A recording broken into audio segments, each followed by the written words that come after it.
साक्षी, तुझ्या बहिणीचा आता ऍक्सिडेंट झाला.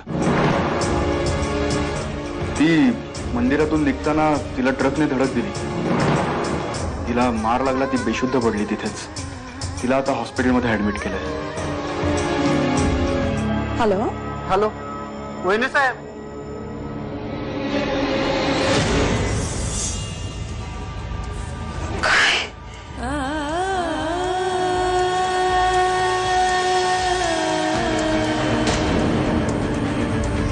साक्षी, साक्षी काम डाऊन.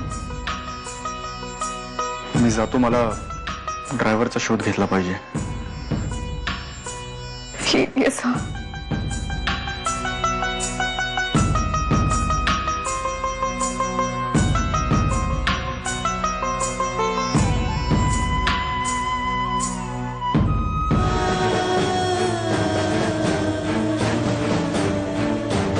विक्रम भाऊजींचाही फोन लागत नाहीये.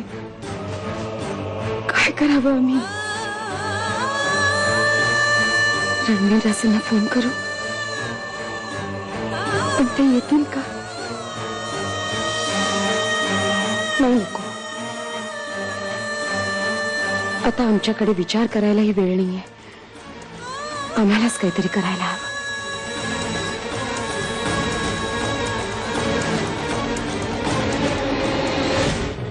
साक्षी, आई, अगं देऊ कुठे? काय, कशी आहे ती? देऊ आहे त्या रूम मध्ये. डॉक्टर आत्ताच गेले. तिचा भी ट्रीटमेंट चालू आहे. पण कशी आहे ते मला एकदा बघू देतात तिला?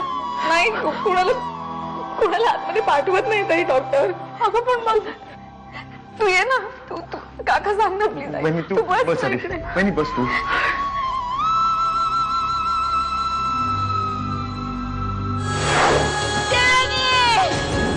काय झालं? काय झालं?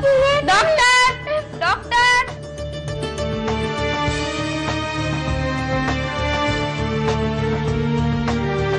देऊ कशी? काहीच कळत नाहीये. डॉक्टर तपासतात तिला. माहित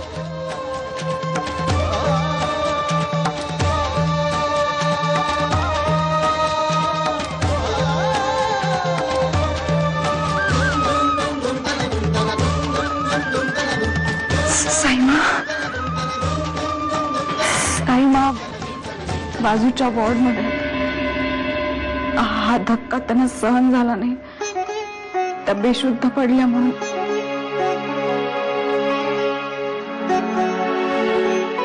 बघून येतो आम्ही.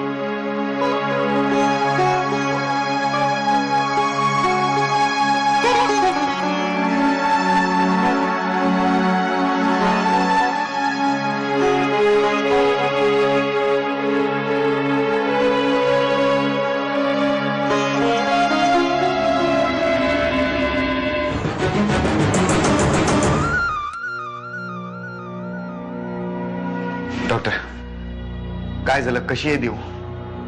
आम्ही आताच काही सांगू शकत नाही. मला नाही वाटत अशा सिच्युएशन मध्ये ते दोघेही वाचतील.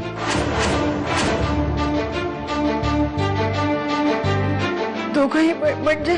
देवयानी आणि तिचं मूल. देऊचं मूल? होय, देवयानी 1.5 महिन्यांची प्रेग्नंट आहे. आणि अशा सिच्युएशन मध्ये त्या दोघांच्याही जीवाला धोका आहे.